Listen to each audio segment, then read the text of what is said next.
সাইয়েদনা ওমর জানতে চাইলেন, আমি এরকম ফকির, এরকম কি ব্যাপার, তোমাদের গভর্নর বুঝি গরিব মানুষ?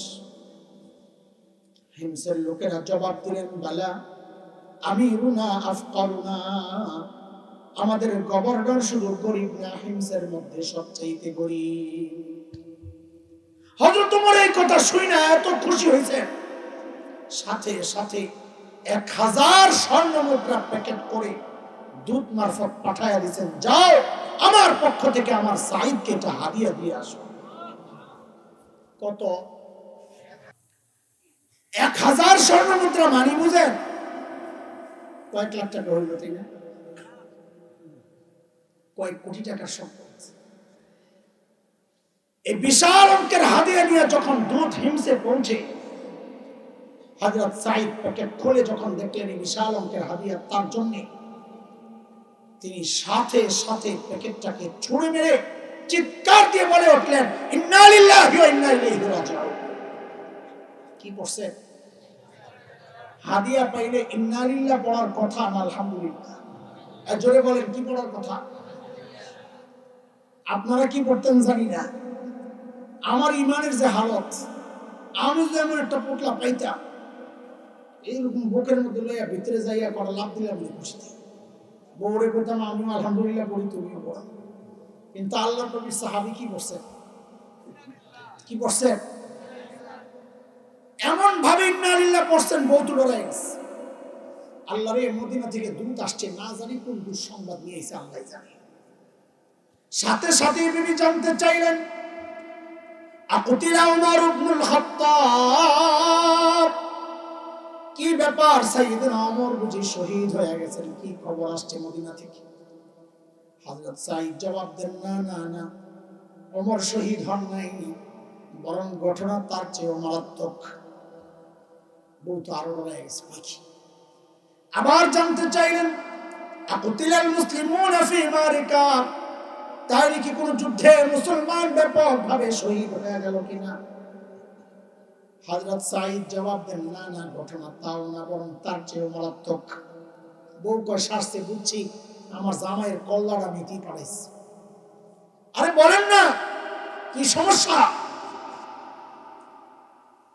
হযরত সাইদ জবাব দিলেন, ও দোস্ত, এই জবাবটা কিয়ামত পর্যন্ত উম্মতে মুসলিমার নসিহত গ্রহণের খোরাক হয়ে গেছে। কি বললেন তিনি? কেন ইন্না লিল্লাহ পড়লেন? কয় কি জানেন? উদখিলাত আলাইয়া দুনিয়া লিতুফসিদা আখিরাতি, আরে আমার ঘরে দুনিয়া ঢুকায় দেওয়া হয়েছে আমার আখিরাতকে বরবাদ করার জন্য। আল্লাহ, ছিল কি হইল কি দেখেন, যারা একটা পয়সার জন্য মানুষ খুন করত, আজকে 1000 স্বর্ণ মুদ্রা পায়াও ফালাইয়া দেয়। সাথে সাথে বিবিকে বললেন, আমি চাই মদিনার দূত আমার ঘরে থাকতে থাকতে এই 1000 স্বর্ণ মুদ্রা তুমি হিমসের গরিবদের মধ্যে বিলাইয়া দিবা। কি বুঝলেন? শাসকের মধ্যে যদি দিন থাকে তো নিজের বরাদ্দের টাকাটাও জনগণকে দিয়ে দেয়, আর শাসকের মধ্যে দিন না থাকলে জনগণের বরাদ্দের টাকা মাইরা বিদেশে যায় বাড়ি বাড়ি। কিনা বলে? হ্যাঁ, যখন এই সব দিয়ে দিতে বললেন, কারে? বউরে। বউ তো আর আমাদের বউ না, না আপনার বউ ভালা, আমি কোন সিবাদি আইছি, আমি টের পাই নাই, কোন বিপদে পড়ি, আমারটা রুপি দিয়েই যাক। আমারটা যদি করতাম সব দিয়ে লাও, একটা বিস্কিটে মাল লইলাম, সব দিয়ে লাও, বেশি পিড়াপিড়ি করলে বলতো 2 ভাগ করেন, অর্ধেক আপনার অর্ধেক আমার, আমারটা থাক, আপনারটা দিয়ে। কিন্তু বউ তো হাসান জামিলের বউ না রে, বউ তো সাহাবী। কার বউ? এ পোলাপান যারা বিয়ে করস না, একটা ফ্রিতে পরামর্শ দিয়ে নিবেনি গো, মাশাআল্লাহ। শোন, অনেকে বিয়ে খুঁজে খালি বউ পায় না, আমার কাছে দোয়া চায়। আমি কই, বেটা তুই বউ কেন পাস না? বহুত কারণ থাকতে পারে, এটাও একটা হইতে পারে তুই নিজে 2 নম্বর, আর বউ খুঁজে রাবিয়া বসিয়া নিজে কিন্তু 2 নম্বর। আল্লাহ কি জালেম রে, তোর মতন 2 নম্বরের কাছে রাবিয়া বসিয়ার মতো মেয়েটারে পাঠায় বেরিয়ে ঠকাইবো? এই জন্য একটা মূলনীতি মুখস্থ কর, সারা জীবন কাজে লাগবে। বিয়ের সময় বল আমার সাথে, জেসকার লগে তেসকা। আজরে ক, সবাই ক, আমার কথা না, এটা কোরআনের কথা। আল খাবিসাতু লিল খাবিসিনা ওয়াল খাবিসুনা লিল খাবিসাত والطيبات للطيبين والطيبون للطيبات أولئك مبرؤون مما يقولون لهم مغفرة ورزق كريم। এই আয়াতের সংক্ষেপ তর্জমা যদি পড়ি তুই দিই ভাইবা, জেসকাল লাগে তেসকা। সাহাবী যেমন আল্লাহ বউ মিলাইছেন ওইরকম, যেই না বলছেন সব দিয়া দাও, বেবি আর এক মুহূর্ত দেরি করে না, যায় সব দিয়ে দুধ এই সমস্ত কারবার দুই খেতে, হায় রে কই আসলাম, এরা মানুষ না ফেরেশতা। দ্রুত ফেরত গেছেন মদিনায়, যায় হযরত ওমরকে সব শোনাইছেন, কই পাঠাইলেন আমাকে। হযরত ওমর তো সব শুই না এত খুশি হয়েছে, সাথে সাথে হুকুম করলেন, আয় কাফেলা রেডি কর, আমার সাইদকে দেখতে যাব। ও দোস্ত, সুবহানাল্লাহ তো বলে দিয়েছেন, কিন্তু ব্যাপারটা তো সহজ ছিল না। এখনকার সময় মনে করেন না যে ট্রাভেলসে ফোন দিলে মোবাইলের টিকিট পাঠায় দেয় মেসেজ, ওটা নিয়ে এয়ারপোর্টে দেখাইলে বোর্ডিং পাস দেওয়া দেয়, প্লেন উঠে যাওয়া। ওটা ওই জমানা না, যখন দূরের সফরের জন্য অনেক প্রস্তুতির দরকার ছিল, রিস্কও ছিল মদিনা ছেড়ে চলে যাওয়া ওমরের জন্য। কিন্তু তারপরে হযরত ওমরের হৃদয়টা এতটা আলোড়িত হয়েছে, হযরত সাইদকে দেখার জন্য অস্থির হয়ে আছে। সাইয়েদনা ওমরের কাফেলা যখন হিমসে ঢুকে, গোটা হিমস যেন ভেঙে পড়ে, চারিদিক থেকে হাজারো মানুষ ছুটে ছুটে আসতেছে। কেন? আর এই মদিনা থেকে আমাদের আমিরুল মুমিনিন আসতেছেন, আল্লাহর নবীর শ্রেষ্ঠ সাহাবী ওমর ইবনুল খাত্তাব আসতেছেন এক নজরে দেখার জন্য। হযরত ওমর বসা, পাশে সাঈদ ইবনে আমির আল জুমাহি, সামনে হাজারো মানুষ বসা। হযরত ওমর চিন্তা করলেন, সাঈদকে আমি তো ভালো জানি, কিন্তু জনগণ কি বলে এই সুযোগে একটু পরীক্ষা করে নেওয়া যাক। ডাক দিয়ে জিজ্ঞেস করলেন, এই হিমসের মানুষ, তোমাদের গভর্নরের বিরুদ্ধে কারো কোনো অভিযোগ আসেনি? থাকলে দাঁড়ায় যাও। আর এই জমানা যদি হইতো, এই কারো অভিযোগ আসেনি নেতার বিরুদ্ধে, তো পাবলিক মাথা নিচের দিকে দিয়া বলতো অভিযোগ তো আছে কিন্তু দাঁড়ানো না, তাহলে আবার সকালে শুয়া পড়া লাগবে। কথা ঠিক? আল্লাহ, ইসলাম না থাকলে দুনিয়ার সব জায়গার একই অবস্থা, এটা নির্দিষ্ট কোনো এলাকার না, সারা দুনিয়ার একই অবস্থা। বলেন কথা ঠিক কিনা? যে নাই কথা জিজ্ঞেস করছে, সাথে সাথে বুড়া একজন দাঁড়ায় গেছে, আসো। আপনার কলিজের সাহস কি? মানুষ হলে অনুকরণ প্রিয়, দেখা দেখি কাম করে।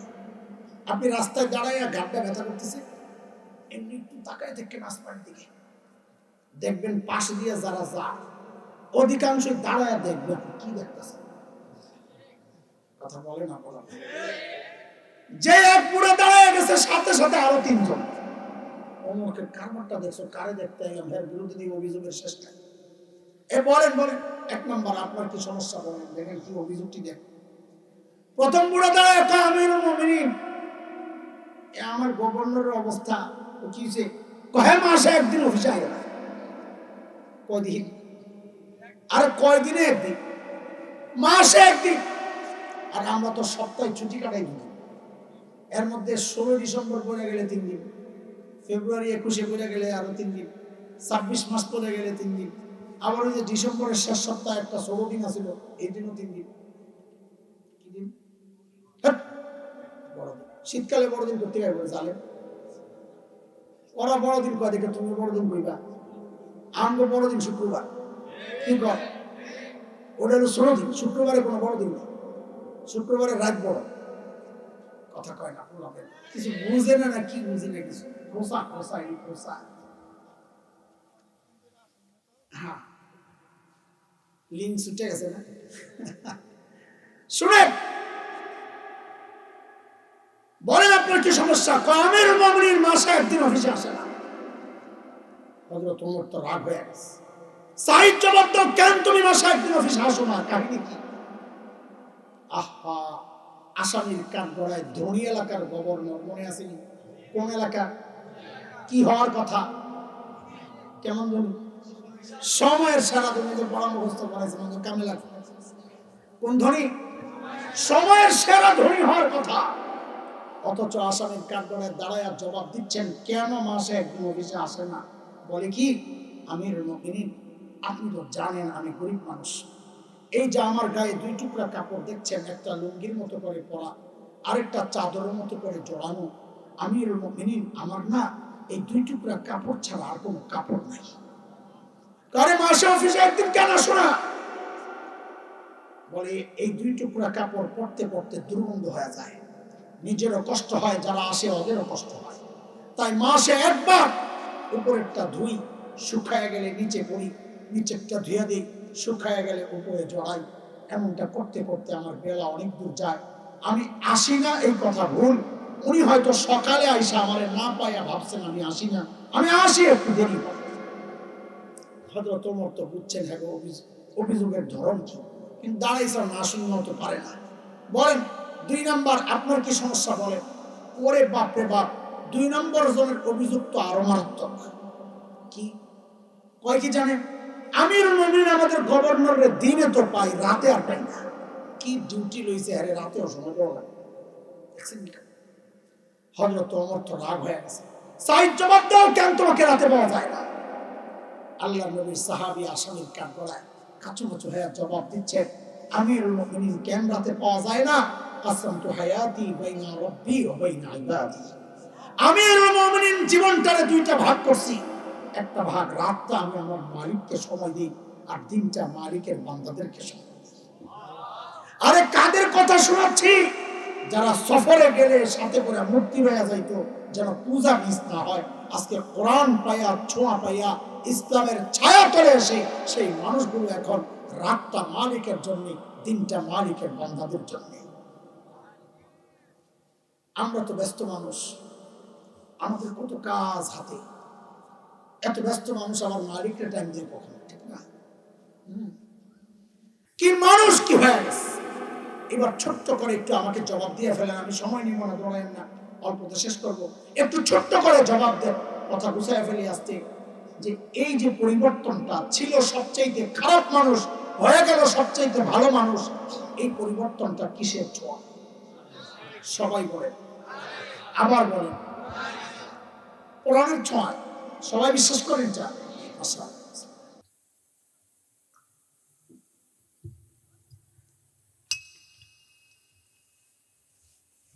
এইবার সাহাবীদের ওই 3 কথাই রাখেন, পোটলাটা খোলেন, আবার লাগায় দেন। কি পাইলাম? দুনিয়ার সবচাইতে খারাপ মানুষগুলো কোরআনের ছোঁয়ায় সবচাইতে ভালো মানুষ হয়ে গেছে। এই এবার এই পাশে যে পোটলা ছিল আমাদের ব্যাপারে, ওইটা করেন। ওখানে কয় কথা রেখে গেছে? ধরলাম কি, ছাড়লাম কি? আরে এবার আসে সাহাবায়ে কেরাম যে কোরআন ধরে সর্বশ্রেষ্ঠ মানুষ হয়ে গেলেন, ওই কোরআন তো আল্লাহ উঠায় নিছে। আছে ও পাওয়ার নষ্ট হয়ে গেছে, কমে গেছে, আগের মতো বিশ্বাস করেন এটা? তাহলে একটু জবাব দেন, যে কোরআন বড় বড় আরবকে সর্বশ্রেষ্ঠ মানুষ বানায় দিছে, ওই কোরআনকে আমাদেরকে সর্বশ্রেষ্ঠ মানুষ বানাইতে পারে? পারে? কে কে বিশ্বাস করেন হাত উঠায় দেখান। আল্লাহু আকবার। হাত নামান। জজ ভাই হাত উঠাইছেন তো, পরে ধরা খায়েন না। আমি আবার আরেকটা প্রশ্ন করছি, বুঝে শুনে হাত উঠায়েন, হুজুকে না।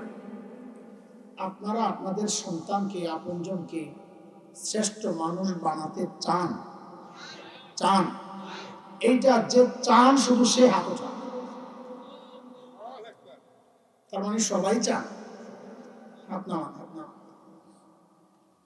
আমি আগেও বলেছি, আবারও বলি, কথা বলবো, রাগ করবেন না, কষ্ট দেওয়ার জন্য বলছি না, আফসোসের আগুন জ্বালাইতে বলছি।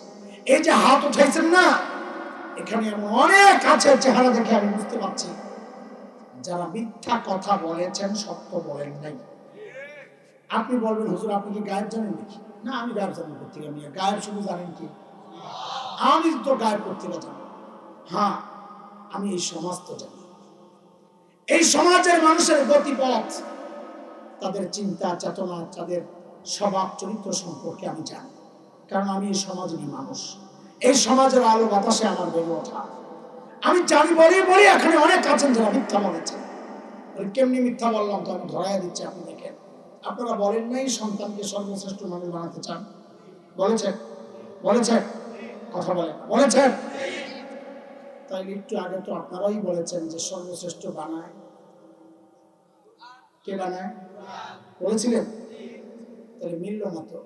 আপনি যদি আপনার সন্তানকে সর্বশ্রেষ্ঠ বানাইতে চান, তা আপনি তো বলেন সর্বশ্রেষ্ঠ বানায় কোরআন, তাহলে সন্তানকে কোরআনী প্রতিষ্ঠান মাদ্রাসায় না পাঠাইয়া সর্বশ্রেষ্ঠ বানাইতে আপনি পাঠাইলেন কোথায়?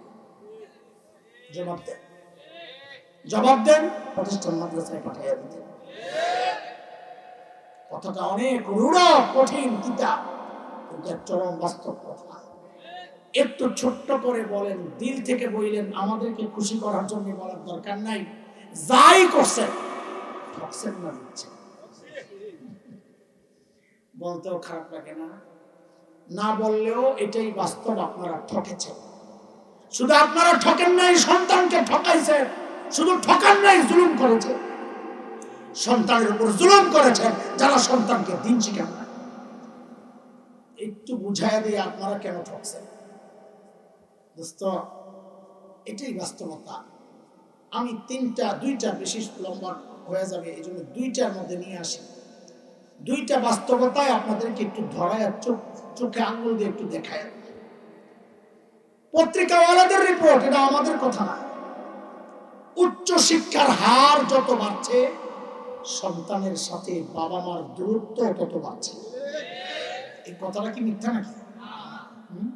বড় বড় শিক্ষিত হয়, বাপ মা ছেড়ে জায়গা বিদেশ, বউলে জায়গা শহরে। কথা কন? শুধু কি যায়? আহা, দ্বিতীয় উদাহরণ, গত রোজার ঈদের দিনের কথা। আমি অবাস্তব কোনো কথা বলছি না, সবগুলার কথার পেছনে দলিল আছে। আপনি এতক্ষণ চুপচাপ চিন্তা করেন যা বলছি। গত রোজার ঈদের দিনের কথা। টেলিভিশন ওয়ালারা গেছে বৃদ্ধাশ্রমে, বুড়া বুড়ি ঈদ কেমনি উদযাপন করে এটা ডকুমেন্টারি বানাবে, অনুষ্ঠান করে। আমার একজন ওই ভিডিও ক্লিপ পাঠাইছে মোবাইলে। দেখি কি আহারে, বুড়া বুড়ি ঈদের দিন হাতের মধ্যে হয়তো পেয়ালা কিছু খায়। সাংবাদিকরা প্রশ্ন করে, ঘুরা যায়, চেহারা দেখায় না। তো বলে, আন্টি বলেন না প্লিজ, বলেন না আপনার পরিচয়টা বলেন না। তো আস্তে আস্তে আস্তে আস্তে একটু একটু করে কথা বের করি। আপনারা ভাবছেন তারা কোনো অসহায় ফ্যামিলির মা বাবা? না না, তারা হাই সোসাইটি, এলিট শ্রেণীর মানুষেরা, নিজেরাও উচ্চ শিক্ষিত ছিল, বড় চাকরি করেছে। আমার কাছে ভিডিও একটা আছে, জাতিসংঘে চাকরি করতে মহিলা বুড়ি এখন বৃদ্ধাশ্রমে পরিচয় দিচ্ছে, ছেলে মেয়ে ইউরোপ আমেরিকায় থাকে। এগুলা বলছে আর ঝরঝর করে কান্না করছে। কান্না তো লুকাতে পারে না, কারণ চোখ দিয়ে বেয়ে বেয়ে পানিগুলো আইসা কান্না প্রকাশ করে দিচ্ছে। আমিও মানুষ, ওই চোখের পানিগুলো দেখে আমারও একটু কষ্ট লাগছে, আমারও চোখ দিয়ে একটু পানি আসছে। আর একটু অসহায় মানুষ, আজকে ঈদের দিন, আশেপাশে আপনজন কেউ নাই। কিন্তু শোনেন, একটা বিষয় চিন্তা করে গর্বে আমার বুকটা ফুলে গেছে। সেটা কি জানেন? ওই যে বুড়া বুড়ি যখন নিজেদের পরিচয় দিচ্ছিল, আমি অমক অমক বলতে আমার ছেলে ইউরোপ থাকে, কেউ বলে আমার মেয়ে কানাডা থাকে, অস্ট্রেলিয়া থাকে, এইরকম পরিচয় যখন দিচ্ছিল না, গর্বের সাথে আমি লক্ষ্য করতেছিলাম একজন বুড়িও তার পরিচয় দেওয়ার সময় বলেন নাই আমি হাফেজের মা। একজন বুড়ো তার পরিচয় দেওয়ার সময় বলেন নাই আমি আলেমের বাবা। এটা কোন হাফেজ আলেমের বাবা বলতে পারেন না, মা বলতে পারেন না। কেন? তাকে শিখাইয়া দেওয়া হয়েছে তোমার মায়ের পায়ের তলে তোমার জান্নাত। ওই জান্নাত ফালাইয়া যাবে কোথায়? ও তো জান্নাত মাথায় নিয়ে রাখে। গর্ব করেন না? ছেলে ডাক্তার, গর্ব করে ছেলে ইঞ্জিনিয়ার, গর্ব করেন না? আরে গর্ব তো করবে আলেমের বাবা, গর্ব তো করবে হাফেজের বাবা। যে মায়ের সন্তান, যে বাবার সন্তান মা বাবার জানাজা পড়ানোর যোগ্যতা রাখে না, ওই মা বাবার আর যাই হোক গর্ব করা সাজে না। গর্ব করে। আসল বিপদ রয়ে গেছে হাসরের মাঠে, আমি সেই কথায় পরে আসতেছি। আমরা যারা মাদ্রাসায় পড়েছি একটু বলেন তো ছোট্ট করে, আমরা জিতছি না ঠকছি? আমাদের মা বাবা জিতছেন না ঠকছেন? কেমনি? আমারটাই বলি, আমি তো ছোট মানুষ, আমারটাই শুনি। আমি ঠকি নাই, এটা আর বলতে চাচ্ছি না, কারণ কেউ বলতে পারে নিজের ঢোল বাইরে বাদ দেন, আমরা ঠকি নাই এটাই বিশ্বাস করি, কিন্তু আমার মা বাবারটা শুনি। আহা, প্রতিদিন তো আমাদের প্রোগ্রাম চলছে, আমাদের শীত গরম নাই, সিজন নাই, প্রতিদিন 3টা 4টা করে প্রোগ্রাম চলছে। ঈদের দিনও ছুটি নেই, ঈদের নামাজ তো পড়াইতে হয়।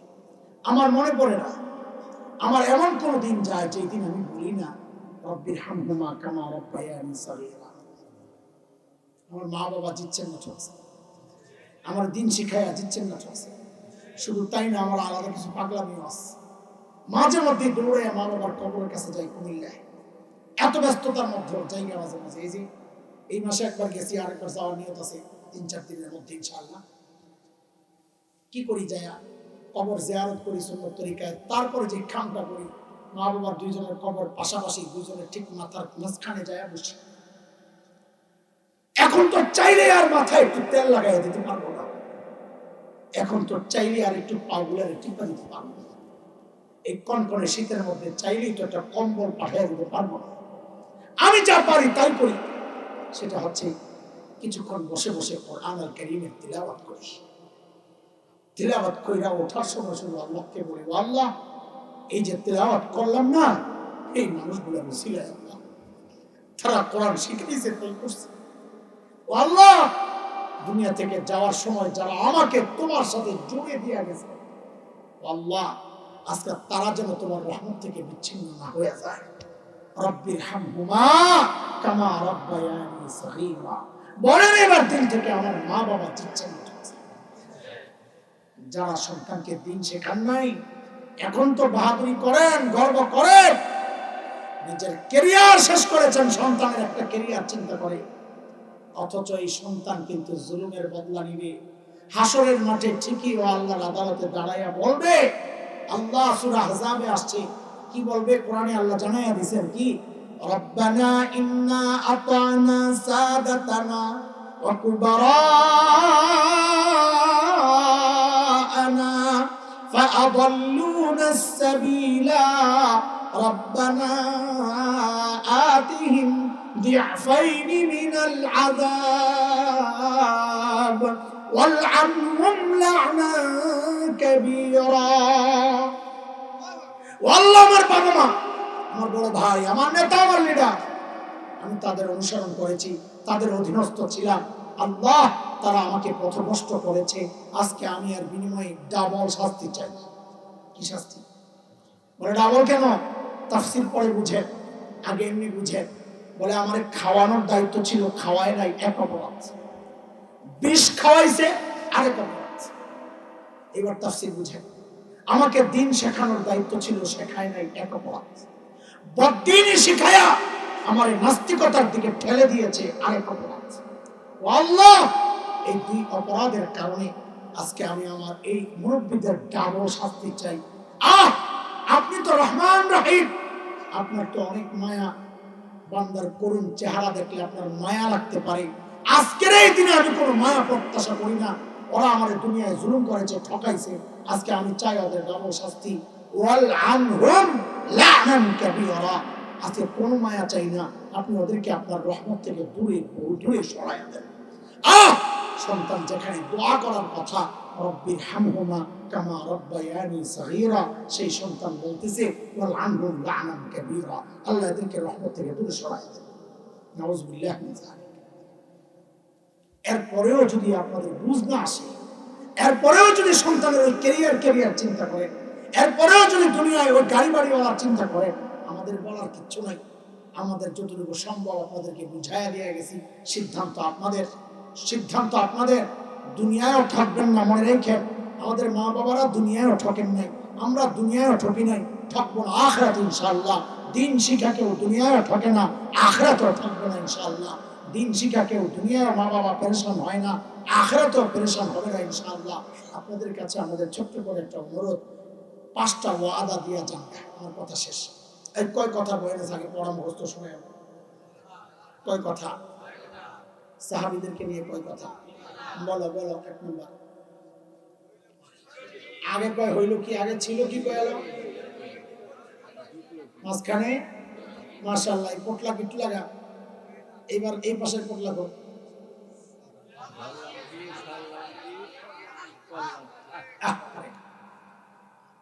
বুড়া হইলো ভালো ছাত্র, পড়া ঠিকঠাক মতো শোনাইতেছে, তার মানে মনোযোগ দিয়ে শুনছে।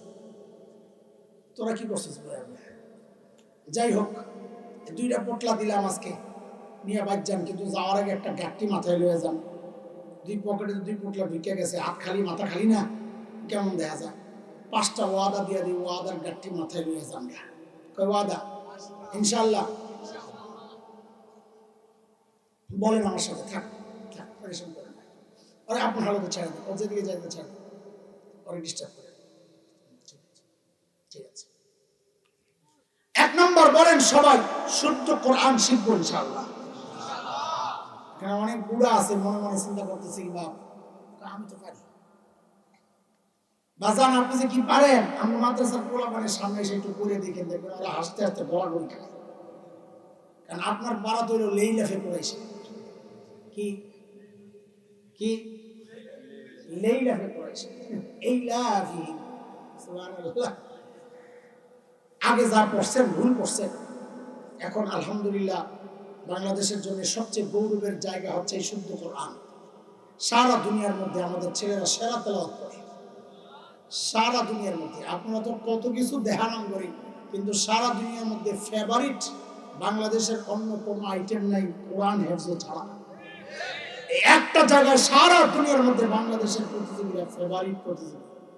সুবহানাল্লাহ সুবহানাল্লাহ। আমরা আমাদের জন্য ইজ্জতের মুকুট এনে দিছে আমাদের ছেলেরা। তো এই জন্যে সবাই আমরা চেষ্টা করবো, এই যে মাদ্রাসা আমাদের দারুস সালাম কওমি মাদ্রাসা, এখানেই চলে আসেন না, হুজুর করে কোয়েন হুজুর আমার পড়া শুদ্ধ করেন। আলহামদুলিল্লাহ আমাদের ওস্তাদরা প্রস্তুত।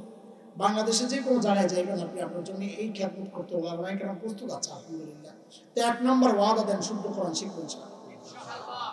2 কোরআন নিয়মিত পড়ব, খালি শুদ্ধ পড়া রেখে দিব না। ঘরে কোরআন নিয়মিত। আমাদের তো বড় অবাক লাগে, বিশ্বাস করে যে ওই ঘরে আপনারা ঘুমান কেমনি, যে ঘরে আল্লাহর কালামের একটু তেলাওয়াত হয় না। আরে ঘুমা আসে কেমনি আপনাদের? কতটা নিষ্ঠুর হয়ে গেছে আপনাদের দিন, কতটা শক্ত হয়ে গেছে আপনাদের দিন। আরে মা বাবা, ওই সন্তানের সামনে আপনারা খাবার দেন কেমনি যে সন্তানটা নামাজ পড়ে নাই? আপনাদের মন মানায় কেমনি এটা? এই জন্য প্রতিজ্ঞা করেন যে নিয়মিত ঘরে কোরআন তেলাওয়াত করবেন ইনশাআল্লাহ। কয়টা গেল? শুদ্ধ কোরআন শিখব, নিয়মিত কোরআন পড়ব, 3 কোরআন মানব ইনশাআল্লাহ ইনশাআল্লাহ। 4 কোরআন ওয়ালাদেরকে ভালোবাসবে। আলেম ওলামাকে যদি দেখেন, আলেম ওলামাদেরকে ভালোবাসলে দল কেমন কেমন করে, নেতা কেমন কেমন করে, তো ওই দল আর নেতারে তালাক দিয়ে দিয়ে পারবেন না ইনশাআল্লাহ। হ্যাঁ ইনশাআল্লাহ পারতেই হবে, এটা কোরআনের ভালোবাসা, অন্য কিছু না, কোরআনের ভালোবাসা। 5 নম্বর, কোরআনী প্রতিষ্ঠান যেখানেই হোক পাশে দাঁড়াবো ইনশাআল্লাহ। ঠিক আছে ইনশাআল্লাহ, যেখানেই কোরআনী প্রতিষ্ঠান পাবো পাশে দাঁড়ায় যাবো ইনশাআল্লাহ।